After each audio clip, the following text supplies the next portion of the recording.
When you first look at it, it seems like just a list of things someone does during breakfast. But hidden inside this simple routine is one of the most powerful, gut-wrenching stories about a relationship ending. So let's peel back the layers of Jacques Prévet's tiny poem, Breakfast, and really uncover the anatomy of a silent heartbreak. So that's really the big question here, isn't it? How can a poem with literally no dialogue, no big dramatic scene, manage to pack such a huge emotional punch? Well, the answer is hiding in plain sight, in what the poem says, but even more so in what it doesn't. Okay, here it is, the whole poem, right here on the screen. Go ahead and take a second to read it. It's just a simple, step-by-step account of a man's morning. But as you're reading, notice how every single action and every lack of action starts to build a much larger, unspoken story.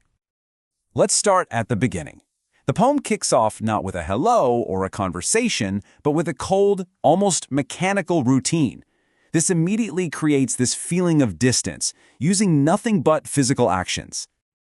It starts out simply enough, right? He poured coffee. There's no emotion in that line. It's just a statement of fact, almost like you're reading an instruction manual. This sets a really detached, impersonal tone from the very first line. And notice the repetition here. The poem doesn't just say, he made his coffee. It lists every single step. He put, he stirred.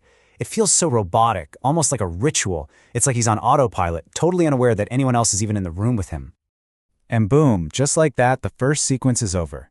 He drank it, he put the cup down, and the whole time this is happening without speaking to me. This is where that silence really starts to creep in. This intentional void right next to all the little noises of his routine.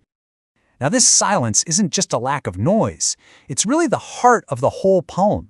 The guy is doing a bunch of things, but his most important actions are actually the things he doesn't do.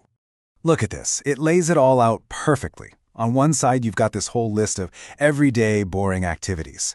On the other side, you have the complete and total absence of connection. He doesn't just forget to speak. He is actively not speaking. He is actively avoiding eye contact. This silence isn't some accident. It's being used as a weapon. There's actually a literary term for this. It's called negation. It's this cool idea where the absence of something can tell you way more than its presence ever could. So in this poem, phrases like without speaking and without looking aren't just details. They are the main event. That's the emotional core of this whole thing. And now we get to the climax. The man's routine is done, and he's getting ready to leave. This whole departure scene is the final act in his silent performance of total indifference. So, the final sequence begins. He got up. Again, it's so simple, so direct. There's no hesitation, no last look back. It's just the beginning of the end. And there's that phrase again, he put. Just like he mechanically put the milk and sugar in his coffee, now he mechanically puts on his hat. This is so deliberate. It links his departure right back to that cold, emotionless feeling from the start. And here's one more layer of armor. He put on his raincoat. Every single action is another step away, another barrier going up between him and the narrator. You can just feel the finality building with each silent, deliberate move. This is the final blow, and that repetition is just devastating, without a word, without a look. That negation comes back, but it's twice as powerful now, sealing the deal on his departure. He isn't just leaving the room, he is completely and totally erasing the narrator from his world. So what's the result of all this crushing silence? Well, the final stanza finally gives us the answer, shifting the focus for the first and only time to the person watching all this unfold. For the very first time, we hear from I, and look at the action. I put my head in my hands. It's the same word he used for all his mechanical actions, put, but this time it's bursting with pure human emotion. After an entire poem about his heartless routine, her reaction is the first real sign of a heart at all, and it's a broken one. And there it is. That's the answer to our question from the very beginning.